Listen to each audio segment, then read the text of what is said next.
Eh bien, quel plaisir de vous retrouver ici à Dijon pour Cité 21, le 18e salon dédié aux collectivités territoriales de la Côte d'Or. On est toujours en présence de Dijon Métropole. On va plutôt parler maintenant d'alimentation durable, de circuits courts, de viticulture. Et on reçoit pour cela Benoît Borda. Bonjour Benoît.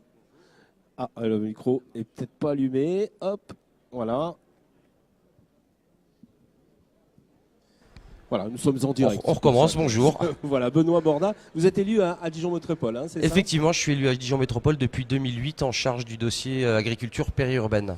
Alors justement, c'est quoi l'agriculture périurbaine? Alors c'est un vaste dossier hein, parce qu'à l'époque, quand on a ouvert les cartons pour savoir ce qu'on allait un peu faire, c'était dans l'esprit, ça pouvait être des marchés fermiers, ça pouvait être les circuits courts, c'était un peu l'agriculture dans la métropole, mais il a fallu bâtir tout ça depuis maintenant une dizaine d'années. Ouais, vous êtes parti sur une page blanche. On est parti sur une page blanche avec un constat. Le constat, c'est qu'il y avait une urbanisation massive des terres agricoles, qu'il y avait une demande aussi de personnes pour avoir des jardins partagés, une demande pour avoir plus de circuits courts. Donc à partir de ce constat-là, on a mis en place un certain nombre d'actions. Alors justement, le circuit court, ça veut dire que ce qui arrive de l'agriculture autour de la métropole, ça arrive directement dans les assiettes des Dijonnais, enfin, de la métropole. L'idée, c'est un peu ça. Il y a plusieurs modes de circuits courts, mais nous, on a souhaité, par exemple, au niveau de la restauration municipale à Dijon, changer nos marchés publics pour permettre à des producteurs locaux de fournir la restauration municipale. Donc on a commencé par exemple de cette manière-là, avec des producteurs le plus proche possible, hein, parce que la définition de circuit court, elle n'est pas forcément évidente selon le type de produit. Mais j'estime, et c'est ce qu'on dit, que quand on cherche de la viande, eh ben, on prend de la viande charolaise, voilà, qui est à côté de chez nous. Quand on cherche du pain, eh ben, on met en place une filière pain, céréales, farine, pareil, du département. Voilà, on essaye de toujours chercher le produit le plus proche possible du bassin de consommation. Et d'ailleurs, dans les restos municipaux, vous avez des chefs hein, qui sont très attentifs justement à la commande hein, aussi. Hein. Alors on est très attentif à la commande. Au-delà du fait que ce soit regardé de près par des nutritionnistes, on avait vraiment une volonté forte, c'était des produits locaux et des produits bio. Et on voulait pas non plus des produits bio qui venaient hors d'Europe ou de très très loin, puisque ça avait plus d'intérêt, notamment sur l'impact carbone.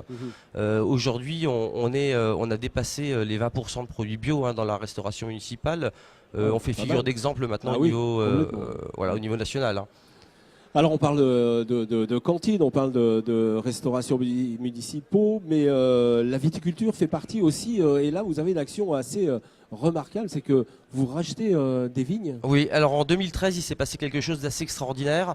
On a racheté sur un secteur qui touche à la fois Dijon, Plombières-les-Dijon, Corcelles, le plateau de l'Acra. Le plateau de l'Acra, une partie du plateau de l'Acra, on a racheté à l'époque 140 hectares de terres agricoles et viticoles, donc principalement des terres agricoles, mais aussi 8 hectares de terres viticoles avec un domaine viticole. On avait peur que tout ça disparaisse parce que c'était pas des terres très très rentables sur ce secteur-là, et donc on a passé un partenariat avec la Chambre d'agriculture pour qu'elle nous aide à installer un jeune viticulteur et un jeune agriculteur céréalier pour faire revivre ce site qui, comme on aime le rappeler souvent, était à une époque voué à une urbanisation. Et nous, on a mis un coup de stop à cette idée-là en disant qu'on sanctuariserait ce secteur-là et qu'on le garderait pour l'agriculture et la viticulture. Et donc vous êtes très proche de la Chambre d'agriculture, donc vous fonctionnez ensemble quoi en fait. Hein. Voilà, on fonctionne ensemble. On a commencé dans les années 2010 à rejoindre un réseau commun des métropoles et des chambres d'agriculture qui s'appelle Terre en Ville, donc, qui est un lieu de concertation et d'échange avec les responsables agricoles. Et à partir de ce lieu de concertation, on a commencé à bâtir et à construire ensemble des projets. Et un des premiers projets, c'était celui-ci, l'acquisition, l'installation d'agriculteurs. Le deuxième, ça a été aussi de réintroduire des marchés fermiers au cœur de Dijon. Et on poursuit d'autres types d'actions et de sensibilisation avec eux. Je suppose que c'est un succès considérable et de trouver des agriculteurs pour s'installer. Il faut savoir qu'aujourd'hui, il y a des agriculteurs qui, dans certains secteurs, ont des difficultés pour s'installer. Le prix du foncier augmente, notamment en zone proche des villes. Hein. C'est des coûts qui sont importants pour eux. Donc, que ce soit pour des céréaliers, mais aussi pour des maraîchers, c'est toujours des structures qui sont lourdes financièrement. Et aujourd'hui, la collectivité, en tout cas à Dijon Métropole, elle soutient de l'acquisition foncière pour les aider à s'installer.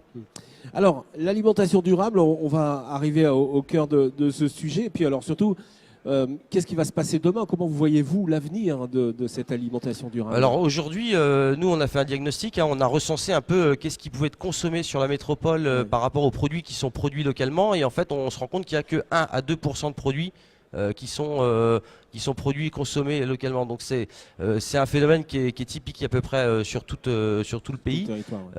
Donc ça veut dire qu'il y a un travail énorme, un enjeu énorme de rapprocher vraiment les lieux de production des lieux des consommateurs.